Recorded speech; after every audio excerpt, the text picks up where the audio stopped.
Hello, I'm Professor Susanna from University of Brazil. I'd like to welcome everybody. Due to the high technology, clinical reasoning has been increasingly neglected. This presentation will show that a simple detail can make a huge difference in solve complex clinical cases. Thank you so much. Este caso tem um componente emocional bastante forte que nós oftalmologistas nem sempre nos apercebemos, pois não é trazido de forma tão explícita como por esse paciente, o temor da cegueira. Recebi esse e-mail 3 dias antes da consulta do paciente de sua filha, que refere ser uma advogada e que marcou a consulta do seu pai comigo. Ele é um cirurgião plástica que trabalhou por 35 anos ajudando pacientes pobres. Ele sempre foi uma pessoa feliz e carinhosa, admirada e amada pelas suas filhas e esposa. Mas cada dia ele está mais triste e deprimido. Ele está certo que vai ficar cego em breve. É muito doloroso para nós vermos meu pai chorando todos os dias. É um sofrimento não somente para ele, mas para sua pequena família. Ele tem progredido rapidamente na doença, a despeito uma disciplina muito grande em pingar os colírios e visitar seus médicos nesses últimos 5 anos. Nós necessitamos apenas uma coisa, esperança. Por favor, ao atender meu pai, nos dê esperança de dias melhores. As notícias más, como a severidade da doença e a possibilidade de cegueira, nós já sabemos. Estou certo que Deus o iluminará. Em suma, um paciente de 65 anos, diagnosticado em glaucoma desde 1989, veio para a segunda opinião, não refere nenhum trauma, cirurgia ou uso de esteroide, não tem antecedentes familiares de glaucoma e o paciente refere perda progressiva e rápida da visão, principalmente nos últimos 2 anos.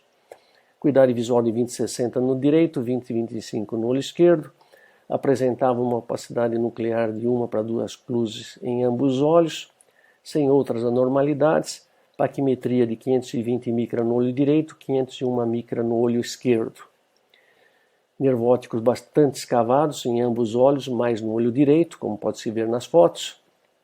Campo visual 24/2, campo visual 24/2 do olho esquerdo, campo visual 10/2 do olho direito, campo visual 10/2 do olho esquerdo. A pressão na prova de sobrecarga hídrica foi 13 no olho direito, 14 no olho esquerdo, como pico pressórico, portanto, discretamente acima do pico pressórico desejável para a severidade da doença e um pico pressórico que ocorreu aos 15 minutos, usando Lumigan, Combigan e dorzolamida. Uma autoavaliação. O que fazer com esse paciente? Manter o tratamento e observá-lo em curto período de tempo, fazer uma trabeculoplastia seletiva, MIGS, trabeculectomia, facotrabeculectomia ou outra opção. Alguns comentários. Existe uma boa concordância entre o nervo óptico e o campo visual no olho direito, mas não no olho esquerdo. A severidade do campo visual é muito maior do que se esperaria observando o nervo óptico esquerdo. A pressão que o paciente tem pico é discretamente mais alta do que a pressão alvo do paciente e o pico ocorre em 15 minutos, sugerindo um bom controle do sistema de drenagem do olho e, portanto, não seria esperado que o paciente progredisse rapidamente com esse tipo de perfil pressórico, como o paciente reporta. Devido à opacidade do cristalino, uma palidez discreta do disco poderia estar sendo mascarada por essas opacidades.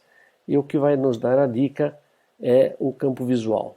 Vejam uma clara hemianopsia bitemporal. E aqui a ressonância magnética do paciente mostrando um enorme tumor pituitário.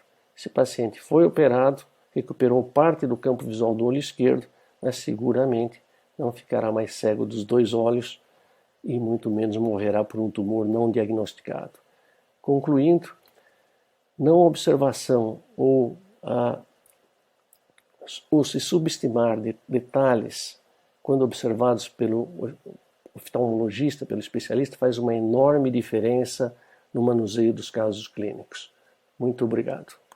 Ela refere ter glaucoma há 8 anos, tratada com uma combinação fixa de dorzolamida e timolol, com pressões intraoculares sempre entre 18 e 20 mm de mercúrio em ambos os olhos. Ela refere, contudo, que há 8 dias apareceu dor ocular no olho direito, com borramento da visão, que foi ao seu oftalmologista que mediu uma pressão de 46 mm de mercúrio nesse olho. E foi prescrito, então, latanoprost e diamox 3 vezes ao dia. Não houve redução da pressão intraocular, pelo contrário, houve um aumento do desconforto no olho direito. E o colega indicou uma trabeculectomia nesse olho. Quando ela veio no meu consultório, a acuidade visual era de 20 e 30 no olho direito, pressão de 36 mm de mercúrio, na biomicroscopia um flare de meia cruz, não apresentava precipitados ceráticos, e a córnea sem anormalidades, os ângulos abertos também sem normalidades, espessura corneana de 577 micra no olho direito, 538 micra no olho esquerdo. O olho direito apresentava apenas uma escavação um pouco maior que o esquerdo, sem nenhum outro sinais de neuropatia óptica glaucomatose, como pode-se ver aqui, em maior aumento no olho direito e no olho esquerdo.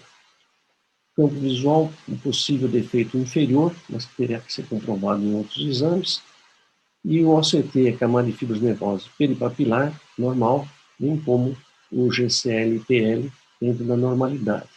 Contudo, há um esboço de degrau nesta área aqui, que leva à suspeita de um início de lesão neste complexo.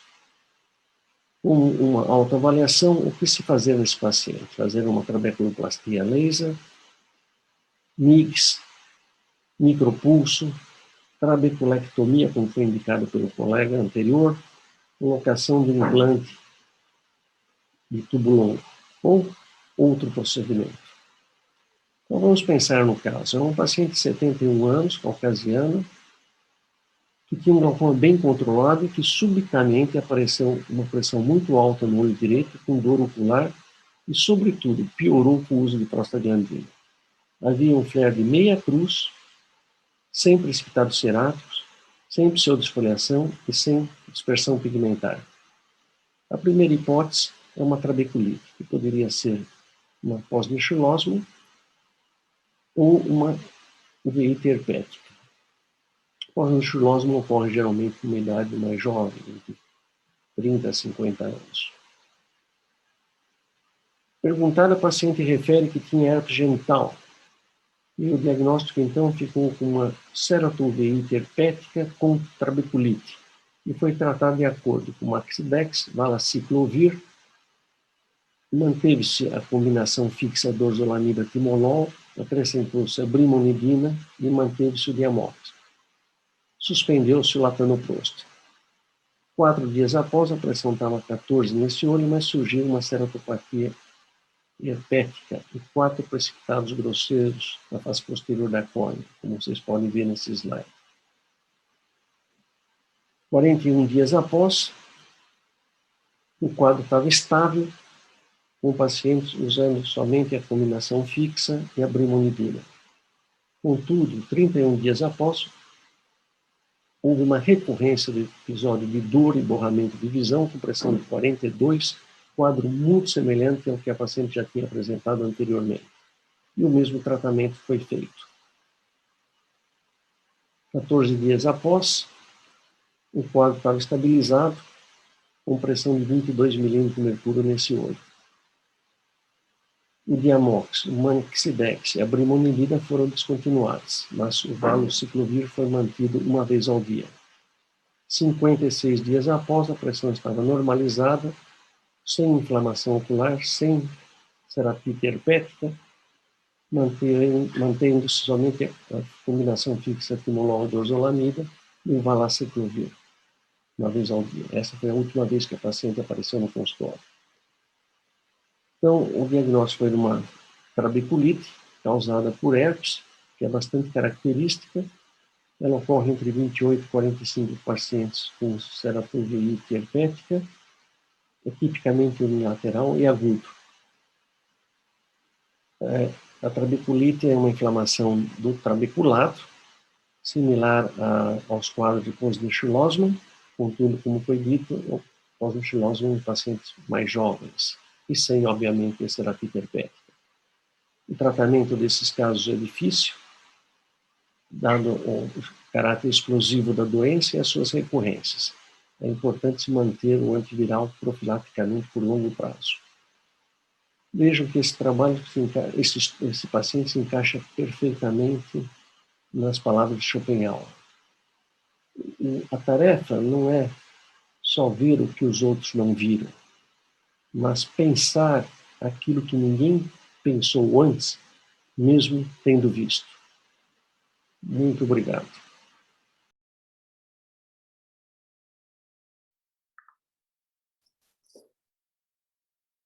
Hello, I'm Dr. Alberto Diniz-Filho from Belo Horizonte, Brazil. First of all, I would like to thank the organizing committee in name of Professor Andrzej Grzybowski for the kind invitation. There's a case of a 42-year-old man who, on December 27, 2019, presented with sudden redness, pain, photophobia, and blurred vision in both eyes. His best corrected visual acuity was 20/25 in right eye and 20/40 in left eye. He had no previous history of any ocular disease and reported the use of moxifloxacin for treatment of an episode of sinusitis 10 days before the onset of symptoms. Slit lamp examination revealed bilateral pigment dispersion in the anterior chamber, circumferential dusting of pigment on the surface of the anterior lens capsule, and intense pigmented flare in both eyes. There was extensive iris transillumination defects in both eyes and fixed mid-dilated pupils and poorly responsive to light. Posterior segment inspection didn't reveal vitreal cells. Axial length was around 24.6 millimeters in both eyes, and central corneal thickness was 558 microns in right eye and 552 microns in left eye. The intraocular pressure was 40 in both eyes, and gonioscopy revealed heavy pigment deposition in the trabecular meshwork. Fundus examination showed blurred disc borders, peripapillary cotton wool spots, and poorly defined cup disc ratios. The OCT showed increasing neuroretinal rim and retinal nerve fiber layer thicknesses and preserved ganglion cell complex thickness in both eyes, despite low signal strength in the right eye. On that occasion, the attending ophthalmologist suspected of pigmentary glaucoma and prescribed fixed combination of dorzolamide and timolol and also pilocarpine. The patient returned the following day, presenting intraocular pressure of 6 in the right eye and 20 in the left eye. The patient underwent a complete laboratory evaluation.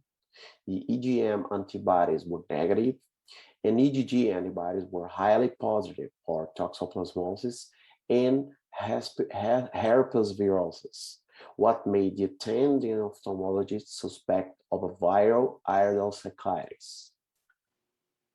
However, the patient returned 2 days after presenting intense ocular pain, and intraocular pressure returned to 40 when mannitol was administered, and patient was kept on timolol, brimonidine, and acetazolamide.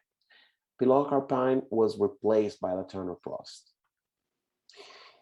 The ultrasound biomicroscopy demonstrated deep anterior chamber, concave, and reduced thickness of the ciliary portion of the iris, associated with a large area of contact between iris and lens.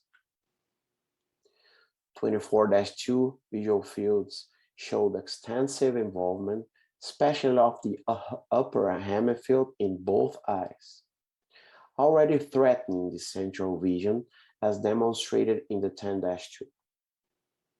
The intraocular pressure increased to 48 in both eyes under maximum clinical therapy, so trabeculectomy with mitomycin C was performed in both eyes.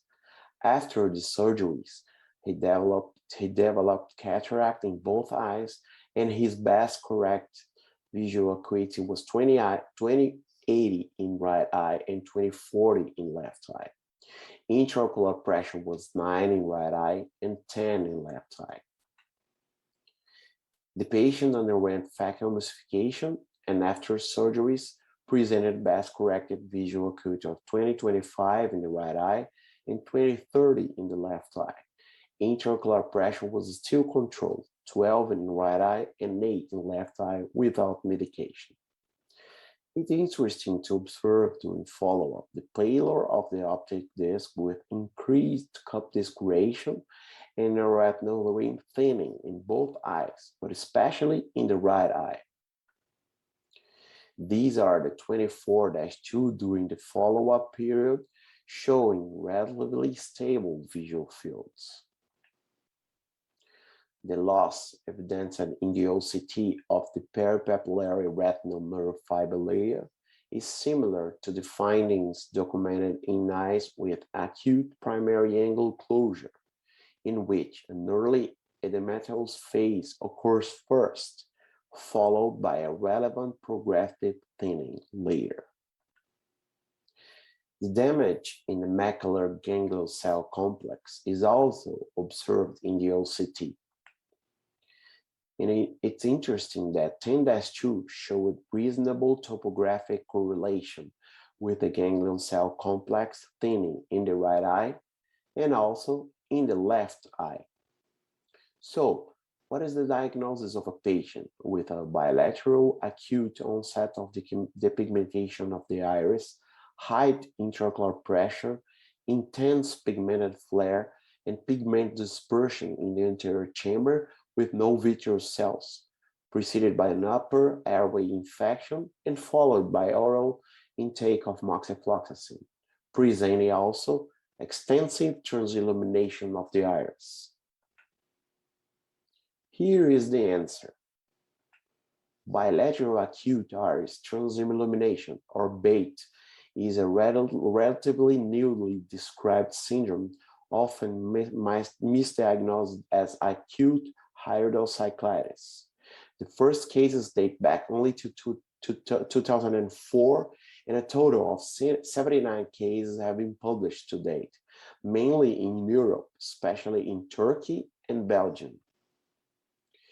BAIT can evolve with uncontrolled high intraocular pressure, notwithstanding maximum clinical therapy. Despite the etiopathogenesis of BAIT remains to be elucidated, clinicians should recognize and aggressively treat this condition that potentially can lead to blindness, and also be aware of the potential adverse effect of oral moxifloxacin. I would like to acknowledge the two attending colleagues who documented this clinical case, and also Professor Remo Susanna Jr. and Sebastião Cronenberger for their support. Thank you for your attention. All, thank you to join us in this Argentinian section of cases in ophthalmology. We select 3 cases of anterior examination, different disease, and infrequent cases. And the presentation will be made by Professor Pablo Chiaradia. Professor Chiaradia is the full professor of Buenos Aires University and also associated professor of Maimonides University. At the end, Professora Bota will take the second presentation. Is a professor in Buenos Aires University. And the last one will be Professor Gerardo Balvecchia, is professor in Buenos Aires University and also in Maimonides University. I hope you enjoyed the cases, and we return to the end to the question and discussion. Thank you.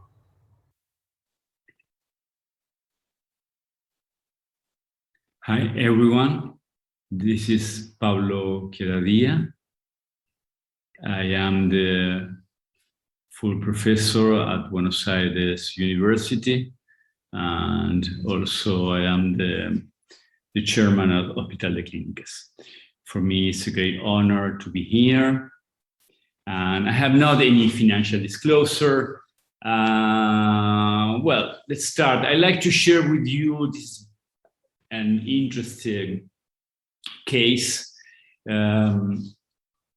He's a patient with a corneal disorder, but the potential visual acuity with a lens drop in his vitreous cavity. In the other eye, he has a very, very nice corneal tissue. So occasion like this, what I thought and what I decided is perform a corneal switch.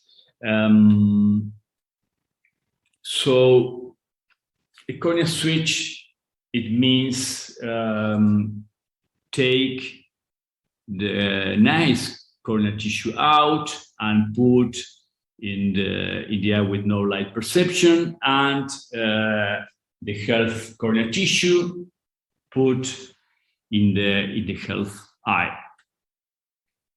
And this patient had a cataract surgery with severe complications, and the other surgeon decided to not put inside any kind of IOL.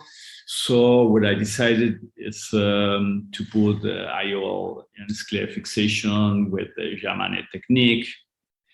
Well, in the OR, let's start with the procedure. What I did is corneal trephination. Then I cut and I use the corneal scissor. I take it out the anterior chamber IOL, and I put a temporary Eckhart keratoprosthesis. It's a very, very useful tool. And because I was a little concerned about the visualization, I decided to put iris retractor, and then I put the trocar, a 23 gauge trocar, and the chandelier to see what was going on in the vitreous cavity, and start with the core vitrectomy. You can see the lens. I put the perfluorocarbon to protect, not only to protect the macula, but also to lift the lens to the anterior chamber. And when this eye was stabilized, I decided to go to the other eye and perform the corneal trephination. The patient was under general anesthesia, not only because of the long time procedure, but also for safe. And then I took it out the cornea and put the bad corneal tissue with stitches like always do. And then I go back to the other eye and I take it out some stitches, and I took out the lens. I continue with the vitrectomy. I take the perfluorocarbon back with the vitrectomy and then with the fluid needle, and I decided to put an IOL because this is the only one eye patient. So I decided, as I told you, to put the UL in an open sky maneuver, an open sky procedure, like always with the 27 gauge. Also you can do with the 30 gauge with the broad tip, but it's not here. Sometimes during the procedure, what I was thinking is, so well, this was going to be a nightmare, but no, it was a long but very, very nice procedure. And what I did, all the procedure myself. I was the surgeon, and the procedure is almost done. I put the nice corneal tissue with putting the stitches with nylon 10-0. The suture, I put the head very, very close to the haptics. Now, the procedure was done. So you can see the post-op. I switch cornea. So combined anterior and posterior procedure usually is better for our patients, for a patient like this. And remember, the temporary hipofise is a very, very useful tool for a patient with vitreoretinal disease, a corneal like this patient. Thank you very much again for inviting me, and all the best from Buenos Aires, Argentina.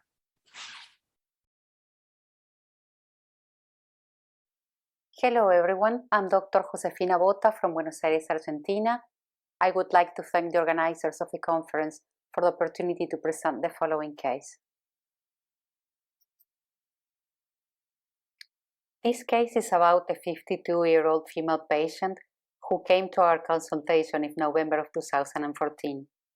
4 hours prior the onset of the signs and symptoms, she referred the intake of a single dose of topiramate, which was prescribed to her as a mood stabilizer for her psychiatric condition.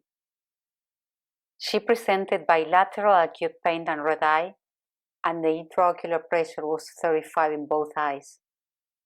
Prior to the arrival to our clinic, an ND-YAG laser was performed in another clinic in an attempt to reduce the intraocular pressure. Topiramate is a sulfamide substitute monosaccharide derived from D-fructose. The way topiramate works is by activating the sodium and calcium gate channels, hyperpolarizing K currents, and eventually activating GABA postsynaptic receptors. Now, what's interesting about topiramate is that it's a drug currently used for almost everything. You can find indications for epilepsy, migraines, bipolar disorder, obesity, bulimia, alcoholism, infantile spasm, smoking, and neuropathic pain, just to cite a few. On a separate note, there's no way for us ophthalmologists to know whether our patient will perform well or bad by the intake of this drug. Going back to our case, her best corrected visual acuity was hand movement in both eyes, intraocular pressure was 37 still. Slit lamp examination showed angle closure in both eyes, a flat anterior chamber, microcystic edema, and the fundus examination showed an optical nerve of 0.6 in both horizontal and vertical plane. Here we can see the imaging of the slit lamp examination. Both pupils are also mildly dilated and fixed. UVM was performed in both eyes, showing the swallowing of the ciliary body, with the anterior projection of the crystalline lens, and therefore explaining the angle closure in both eyes. So as we can see in this graph, the ocular side effects of the intake of topiramate are angle closure, uveal effusion, ciliary body edema, a myopic shift, And in the retina, we can cite the accumulation of GABA in between the internal nuclear layer and the ganglion cell layer. Our patient received medical treatment consisting in cyclopentolate every 8 hours, intramuscular betamethasone, dexamethasone eye drops every 8 hours, mannitol and timolol twice a day. By March 2015, her condition was stabilized, but she developed cataract and posterior synechia. We decided to undergo cataract surgery, which was performed by another member of our team. Here we can see the surgical video in where Dr. Ignacio Manciti is performing the cataract surgery. He needs to be able to liberate the posterior synechia by the use of scissors and microforceps. The pupil was actually 3 or 4 millimeters and did not dilate. He needed to place some iris hooks in order to be able to perform the surgery. The capsule was stained with trypan blue to be able to take away the pupillary membrane, and he was able to achieve a circular continuous capsulotomy. A single piece IOL was placed in the bag. To continue with the surgical management of our case, in June of 2015, phacoemulsification was performed in her left eye, but we needed to use a capsular tension ring and to place the IOL in a sulcus. In November of 2015 and September of 2017, Ahmed valves were placed in both eyes. At this point in time, we were very satisfied with the results we have obtained with both cataract surgery and the placement of the Ahmed valve. However, our patient developed corneal endothelial decompensation, which was accompanied by the presence of retrocorneal membranes. Her right cornea became so cloudy that I decided to go for a PKP. As we can see, we are placing a Fleuringer ring because the patient is already pseudophakic, and it caught my attention the fact that I was unable to actually perforate the cornea. As we can see, I started searching for that retrocorneal membrane, which I found. I actually needed to place some cyclodialysis spatula to be able to remove it. It was completely glued to the iris. Very gently I tried to also take away the anterior peripheral synechia. The membrane was so thick that my only choice was to actually use scissors and to try to retrieve the membrane from the angle. Fibrosis was so severe that the actual tube of the valve was completely occluded by the presence of the membrane. Finally, after a thorough inspection of the anterior chamber, I was able to actually place the donor cornea. And the final result was actually really good.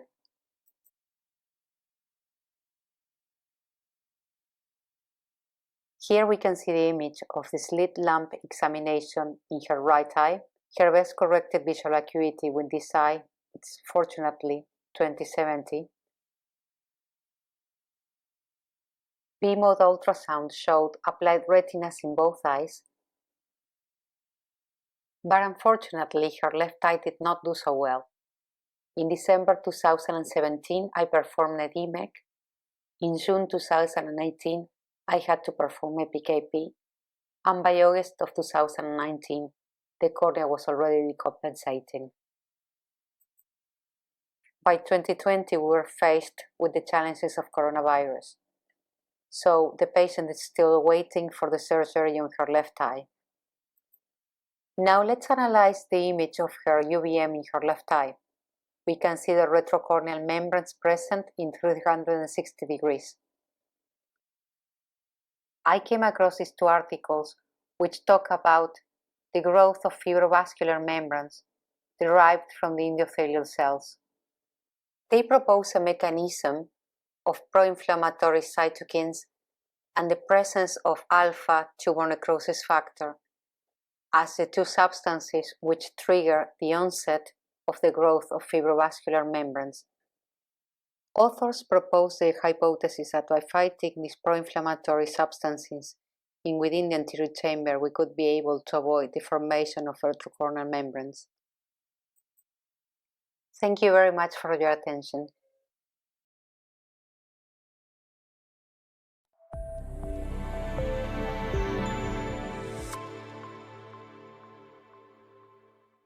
Amar and Yamane are my heroes in the aphakia. I took the best of both worlds and modified a bit the original technique. Yamanes verified in his paper that the flange haptic rests in the sclera. In my hands, some haptics rest over the sclera. In some patients, it can be observed blue dots over the sclera, some granuloma over the flange haptic, and in a patient of another colleague from Argentina, extrusion and endophthalmitis. That's the reason why I made small modifications to the original technique, thinking about my long-term results.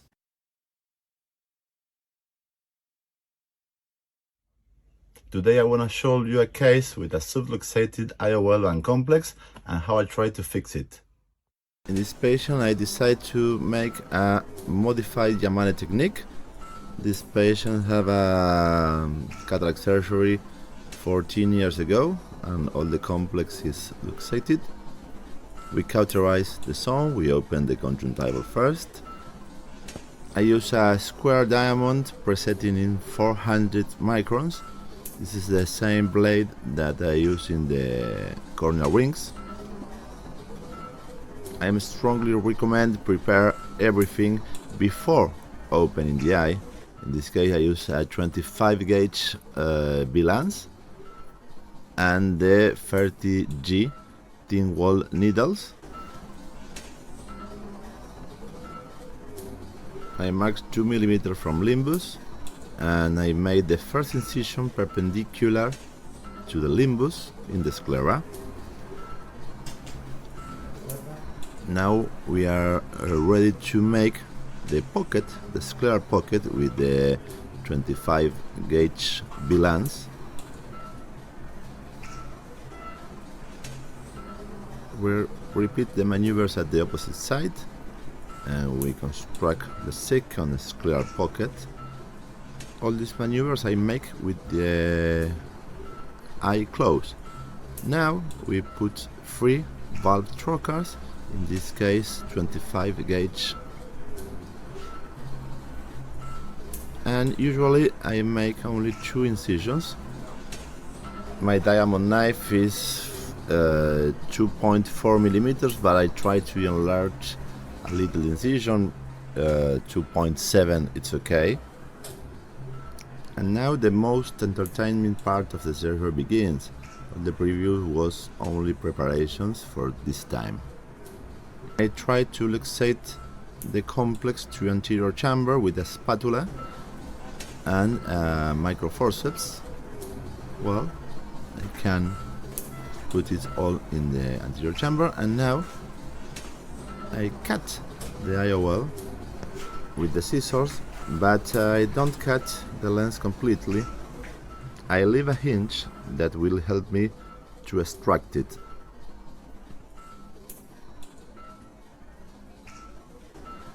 Now with the same microforceps I pull out the IOL from the eye, and I help me with the McPherson. It's a simple maneuver. Okay, the IOL is out, and now with the same forceps I pull out the complex.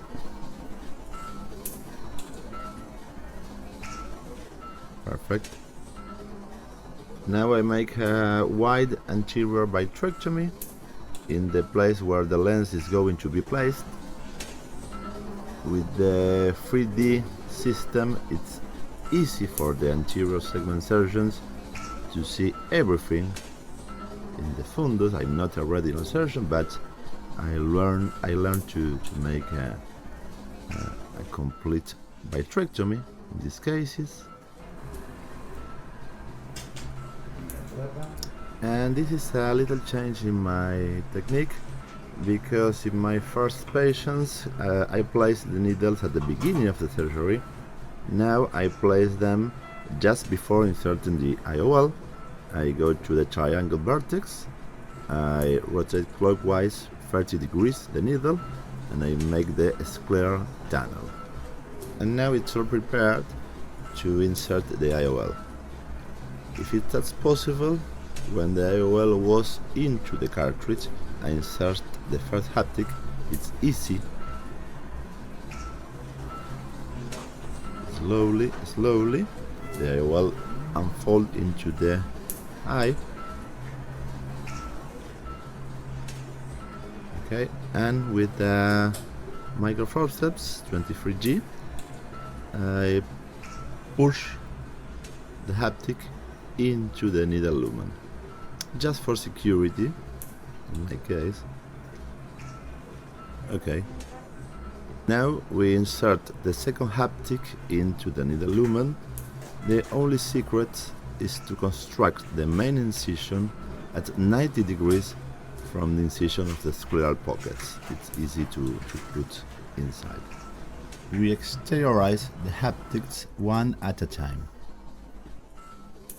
Slowly. And now we cauterize, we flange the haptic without touching. We create the first flange haptic. Now I exteriorize the second needle, the second haptic.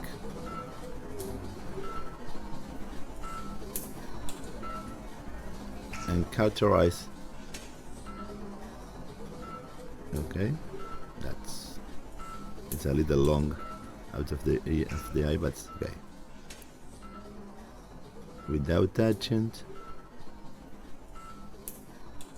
The first flange haptics go into the scleral pocket. Now we only need to put the second flange into the scleral pocket, and in this case we use the microscope with OCT, and you can see in the right down image the haptics perfectly into the scleral pocket and into the scleral.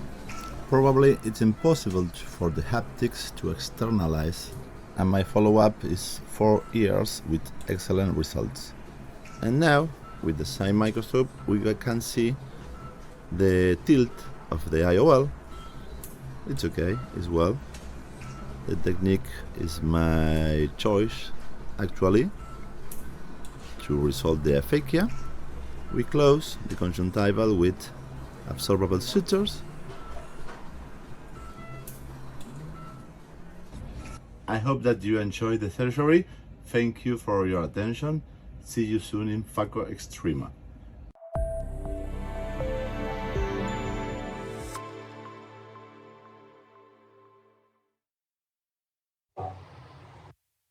Thank you. I want to say thank you to Professor Andrzej Grzybowski to the invitation and all the speakers from the Argentinian KISS report session. And we have some questions from the audience from Dr. Bota.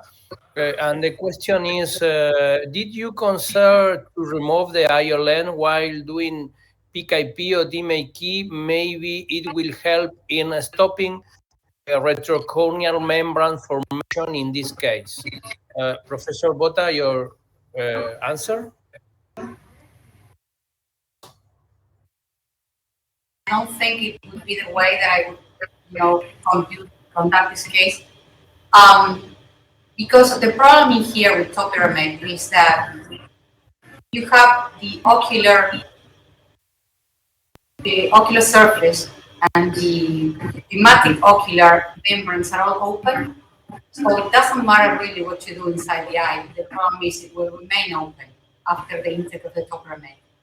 Therefore, I have placed a hydrophobic IOL, and if I take it away, the ciliary body would perform the same membranes. So I'd rather have something that, in a way, keeps the anatomy of the eye instead of taking it away and do the eye packing. Thank you. I have one question to Professor Chiaradia. Regarding the vitrectomy in these cases, usually you made the vitrectomy of the peripheral vitreous or not? Thank you very much. Of course, as you know, I perform a core vitrectomy and also the periphery, because I'm concerned about retinal damage, iatrogenic retinal damage. Of course, I perform indentations. So it's very, very useful, the non-contact lenses to do the procedure. So my answer is yes, definitely, absolutely. Thank you, Professor. And one question to Professor Balvecchia. Using with this modification, with this scleral flap, in the follow-up of your patient, you see less infectological complications?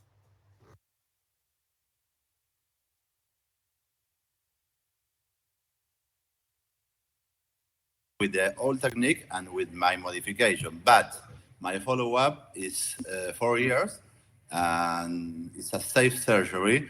The haptic is impossible to extrude out for the eye.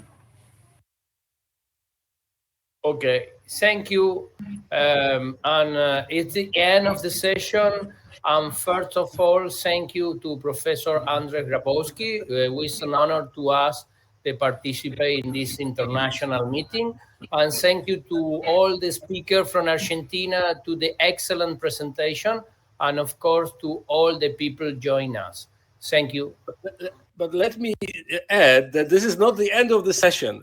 This is just the of the Argentinian cases, and now we move to the US cases, and the discussion, as a matter of fact, was scheduled at the end of the session. Well, we already had some discussion. It's always good to have a discussion, but please stay with us because we still can have a question, and of course we will discuss our cases from Brazil, and possibly there will be some more questions for Argentinian speakers. Now I would like to introduce Professor Stephen Schwartz, who is our moderator for US cases and local co-organizer. Please, Steve.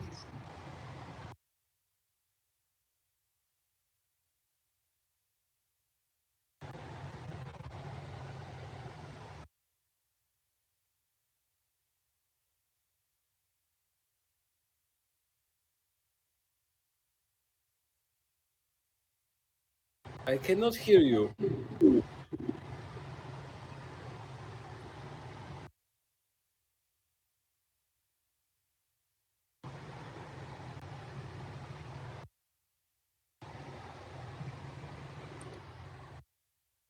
Dr. Schwartz, I think you were muted when you were speaking.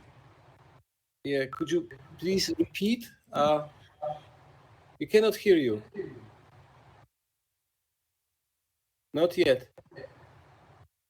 I think that he's having trouble with his mic. Okay. So, well, in that case, yeah, this is my pleasure to introduce three speakers representing US part: Dr. Victor Villegas from the University of Puerto Rico, Dr. Alistair Gibbons from Bascom Palmer, and Dr. Krishna Kishore from Bascom Palmer. Now, please, Dr. Villegas, start your presentation. Thank you. Can you see my slides? Yes. Perfect. Good morning. I want to kindly thank Dr. Grzybowski and Dr. Schwartz for the invitation. The title of my presentation is Beyond a Cataract. I have no conflicts of interest to disclose. This is a case of a 70-year-old male who was referred due to a white cataract that precluded direct visualization of a suspected posterior segment tumor. Visual acuity at initial presentation was hand motion, and intraocular pressure was normal. Ultrasonography of the vitreous cavity shows a posterior segment lesion. How do you interpret this ultrasound? 1 is normal. 2, there's a retinal detachment. 3, there's a hypoechoic multilobe mass. And 4, there is a retinal hemorrhage. There is probably a hyperechoic multilobe mass. A standardized A-scan was then performed, and as you can see in this image, there was low internal reflectivity associated to the lesion, as pointed by the blue arrow. What is the most likely diagnosis now? 1, metastasis. 2, subretinal hemorrhage. 3, retinal detachment. And 4, choroidal melanoma. I think this is most consistent with choroidal melanoma. However, because direct visualization of the tumor was not possible, a confirmatory biopsy was undertaken. At this point, a combined phaco-vitrectomy was undertaken. After completing the capsulorhexis, a phacoemulsification of the nucleus was performed. This was followed by intraocular lens placement. It is important to understand the correct orientation at this point. Once the clear visual axis was present, a core vitrectomy was performed.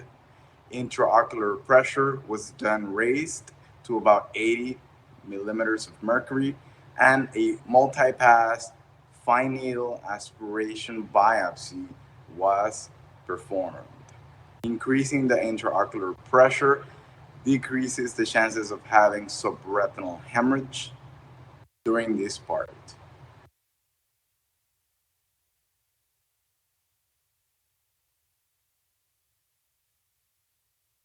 A posterior retinotomy was then performed, followed by fluid air exchange and subretinal fluid drainage. It then becomes obvious that there is a multilobulated pigmented choroidal mass. Endolaser was then applied to the posterior retinotomy and fine needle aspiration site, and a choroidal melanoma was confirmed by histopathology. Enucleation was then performed as a secondary surgery for definitive therapy. In conclusion, always perform ultrasonography if there is a if the posterior pole cannot be directly visualized, and consider phaco-vitrectomy with fine needle aspiration biopsy if a tumor of unknown histologic type is present on the posterior segment prior to the definitive therapy. Thank you.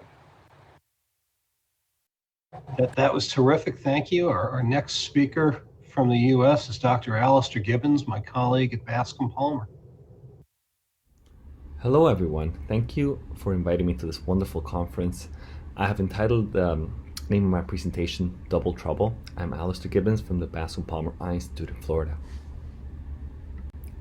I have no financial disclosures to report. The case in question involved a 69-year-old man who I saw in April of this year, 2 months following his second endothelial keratoplasty due to bullous keratopathy after multiple surgeries.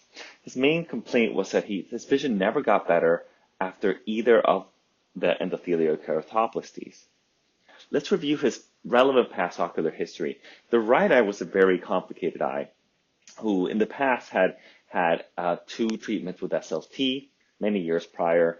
He actually had a prior superior trabeculectomy many years ago, and actually had a revision of that last year, twice, once surgical, once in clinic. He actually, this year in January, underwent a glaucoma drainage implant, which we will see in the pictures. And then rapidly after that, his endothelial layer decompensated, and he had a first DSEK early February of this year, and then repeated a week later by a second DSEK. His vision never cleared, so his attending physician decided to do a YAG laser capsulotomy about 2 months after, about a week before I saw him in clinic. Just to reiterate this point, the patient was seen in our clinic, and he had this right eye with a positive history of having had a posterior capsulotomy. If you can look at the pulses and the total energy, it's probably a little bit above average as well. So that was something that came to my attention.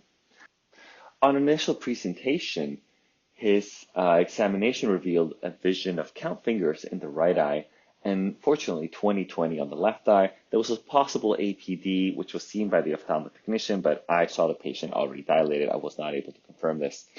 The intraocular pressure was well under control in the right eye with no glaucoma medication at 9 and 14 on the left.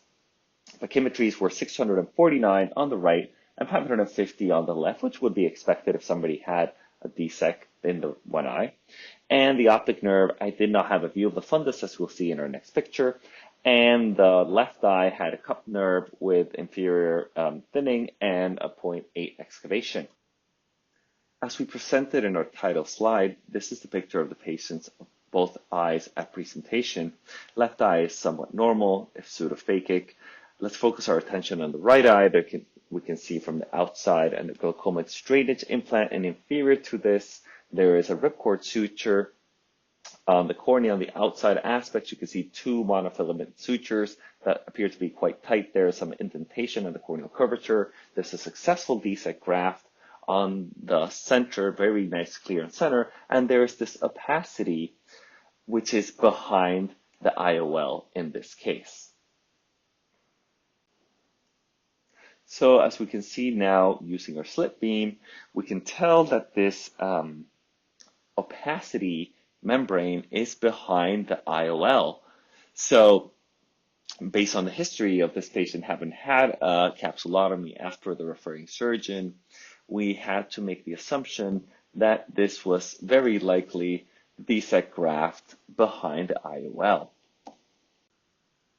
Since no view to the posterior pole was attained due to this opacity behind the lens, B-scan ultrasound imaging was obtained and no foreign bodies were seen in the vitreous cavity. No evidence of retinal detachments or hemorrhages were seen as well. So, as we can see, this is a surgical video of the surgery performed by Dr. Bill Smitty after I referred the patient to him. A standard 23 gauge 3-port vitrectomy was performed by manual technique, and a first attempt was done to graft the graft with forceps and use the 23 gauge vitrectomy port to obtain it. But to our surprise, this wasn't possible. And an actual posterior capsulotomy had to be performed with this bent needle before the graft could be accessed. So once the posterior capsulotomy was performed, Dr. Smitty, using a bimanual technique and always grasping the graft with those forceps, was able to maintain the graft in position and use the 23 gauge vitrectomy port to basically remove the graft completely from the eye and clear the visual axes. To my surprise, I assumed this graft would be less than 100 microns. They did not present much of a challenge to the vitrectomy probe. And also, let's remember, this graft probably received very intensive YAG laser prior to this procedure. But after successful posterior capsulotomy and graft removal, this is the eye. Approximately 2 months later, the sutures have been removed, and the new ophthalmic examination actually improved to 20/50.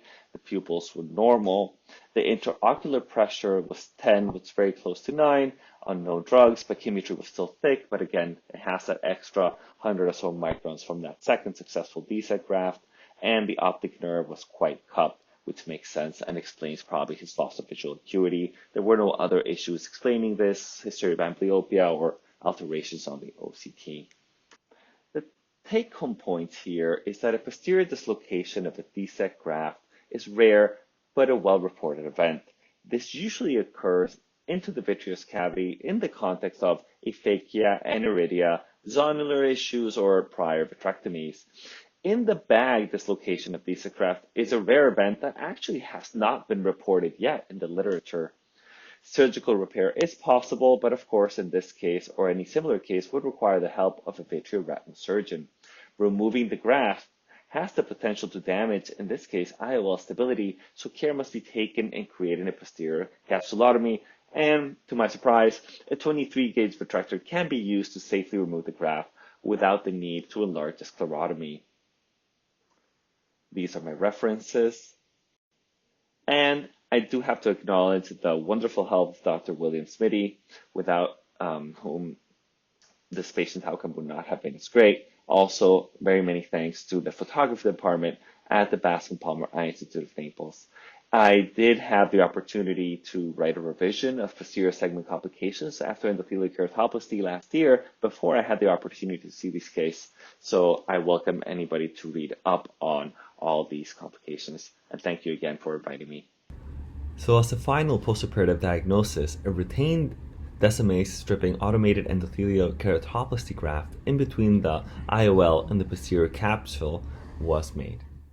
All right, well, thank you very much. That's a second terrific case. And for our third case from the United States, again, another colleague of mine from Bascom Palmer, Dr. Krishna Kishore.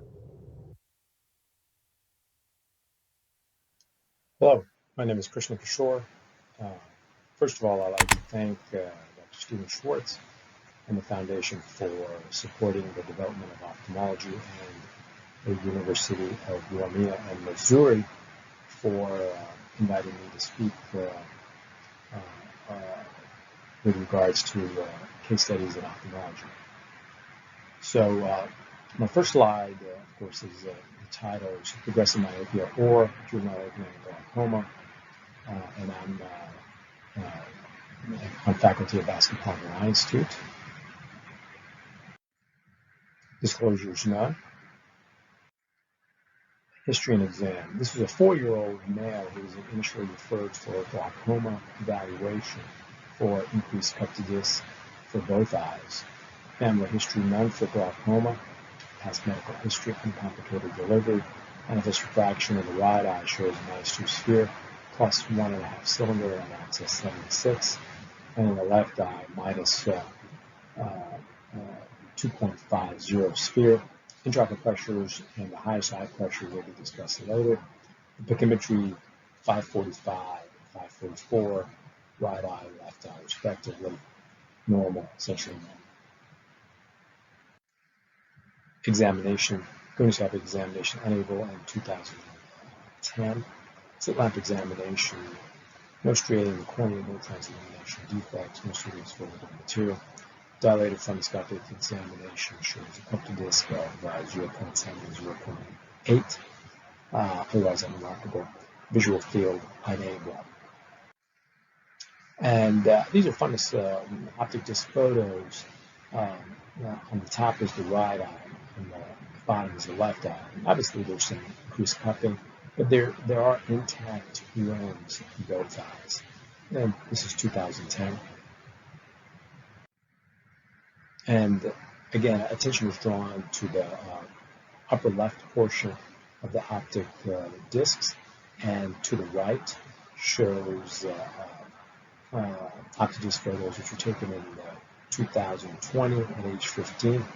And if you look at the blood vessel, here there's a sharp turn in the original disc photo, and in the 2021 there's not as sharp turn. There's more excavation and increased cupping. This is appreciated better in a magnified view. And to the left, if you see this blood vessel, there's a sharp turn at the very on the rim. Here to the right, in 2020, there's more excavation, and inferiorly, there's more cupping. And The same thing in the left eye. Here, if you pay attention to the blood vessels into the bottom left here, the blood vessels are further apart at age 6 in 2010, and in 2020 at age 15. If you look, the blood vessels are closer together, which shows increased cupping and horizontal cupping greater than vertical cupping. So again, in a magnified view, if you look at these two blood vessels to the here, in age 6, they're further apart, and at age 15 in 2020, they're closer together. So which indicates that there's been a change in the optic nerve or increased horizontal cupping versus vertical cupping. And again, this is a slide of the refraction from 2014 to 2020, which shows increased myopic progression in the right eye and also in the left eye.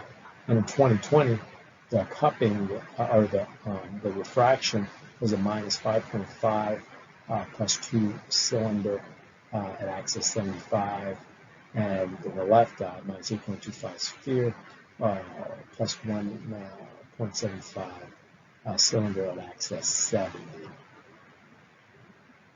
So definitely progression of myopia. The intraocular pressures by applanation have been 10 to 14 in the right eye and 10 to 13 in the left eye. We've removed the tonal cone and eye care pressures due to high variability. And here's a OCT which shows the nerve fiber layer thickness. It shows progressive thinning over time from 2011 to 2021 in the right eye. And the left eye shows the same thing, with progressive thinning from 2011 to 2021. So progressive thinning on OCTs in both eyes. And the visual fields in both eyes, most recently in 2020, have been full in both eyes. Right eye and left eye. Take-home points here is there's progression and the cupping of the optic nerve head and thinning of the nerve fiber layer and the progression of myopia. And the glaucoma should definitely be in the differential. In the setting of IOPs and visual fields being normal, diagnosis here is physiologic cupping.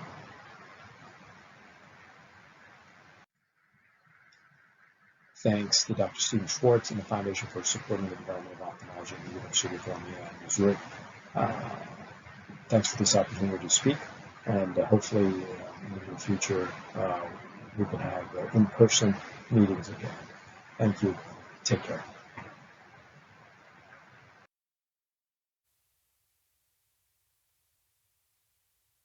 Now we have some time for discussion, and I would like to remind all attendees that you can put your questions at the chat, and then, of course, we will discuss them still. And as a matter of fact, some questions appeared, and to the last part, two talks. So the first question from the audience to Dr. Villegas: why did you not consider brachytherapy with some systemic therapy before enucleation, please? So that's a great question, and although the most likely diagnosis was choroidal melanoma based on the ultrasonographic findings, it is difficult to commit to definitive therapy, enucleation versus radiation, if direct visualization of the tumor is not possible. There are other lesions, such as choroidal lymphoma, that may show very similar ultrasonographic findings. And in this particular case, because of the white cataract precluded a good view of the posterior segment, a diagnostic combined phaco-vitrectomy with fine needle aspiration was performed. In general, chemotherapy is not used for choroidal melanoma. And that's pretty much the interesting part of this case. Thank you. Any other comments from our, let's say, moderators panel? There is another question from the audience, maybe in the meantime, to Dr. Gibbons. Do you have any clue how this DSEC graft went posterior to the IOL? Well, it's a well-known phenomenon that there's communication sometimes between the anterior capsulotomy and the IOL. It's basically the main theory of how we get capsular distension syndromes, right? From fluid entering the posterior capsular space, part of it. So obviously there was some non-adherence of the anterior capsule to the lens, and during the procedure or after the first DSEC procedure, I'd like to think it was after, hopefully, the graft obviously detached from the cornea and migrated posteriorly in between the lens and the anterior capsule and found its way posteriorly, which is very unusual and unlikely, but yet it happened. So it was fascinating to see. Thank you. Any other comments or questions? Well, I have a question to some extent to Professor Susanna. Remo, I hope that you are with us still. Also, I cannot see you, but you presented a very interesting case of the glaucoma misdiagnosis, very educative, and we are quite aware about the problem of misdiagnosis of glaucoma, and sometimes also overdiagnosis of glaucoma. Remo, are you with us? I don't see. Well, this is a pity. As a matter of fact, I would like to recommend those who are interested in this issue about the differentiating glaucoma optic neuropathy versus non-glaucoma optic neuropathy. There was recently published a very nice article in the American Journal of Ophthalmology, as a matter of fact, from Brazil, from Sao Paulo, by Professor Monteiro. And just recently we published an editorial about that. With Brett Fortune, discussing this topic, which seems to be a very practical issue, and this was somehow brought by this first case presentation. I don't see any comment from colleagues, and Professor Susanna is not with us anymore. Yeah. Any other questions in the meantime? Yeah. I have another comment, the question maybe for a colleague who presented from again, this time from Argentine, Dr. Velvecchia. Dr. Velvecchia, is he with us still?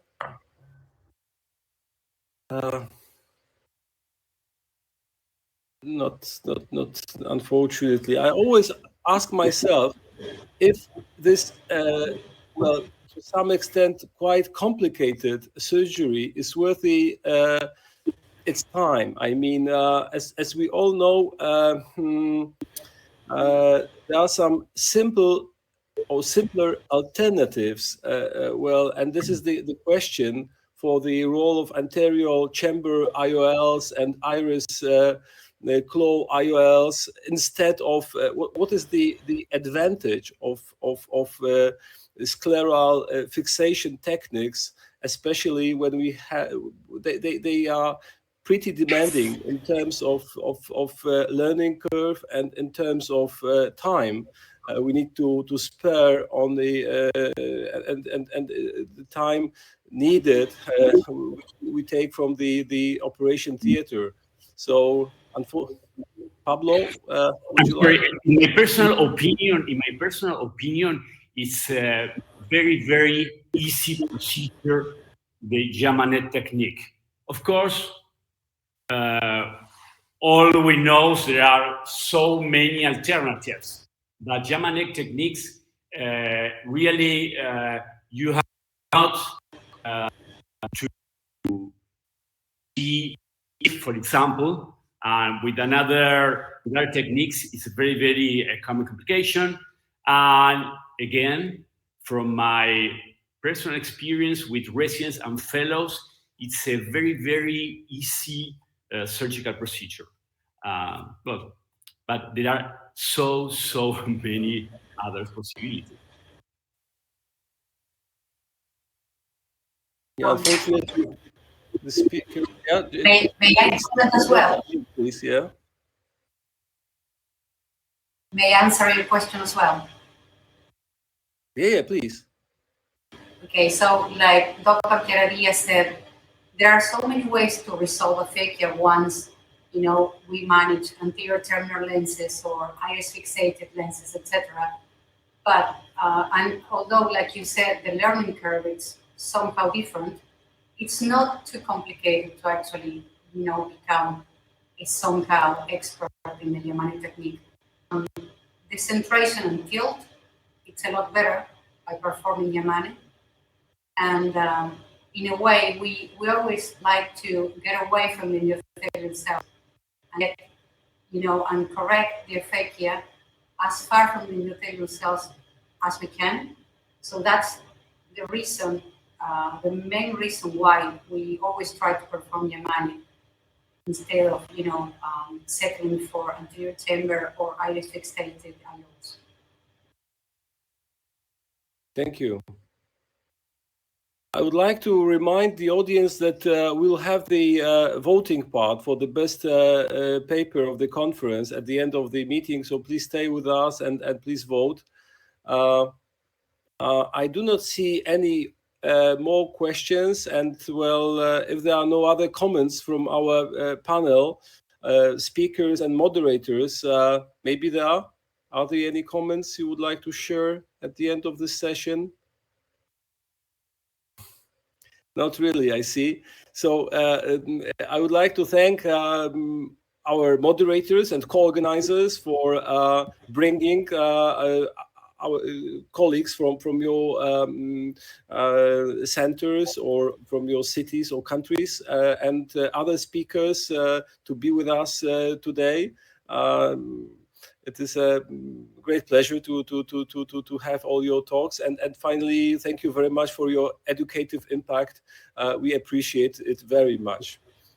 Thank you. Thank you. Thank you. Thank you. Good day. Thank you so much. All the best from the south, so from the very south. Yeah. So now we have a break. Thank you. Thank you.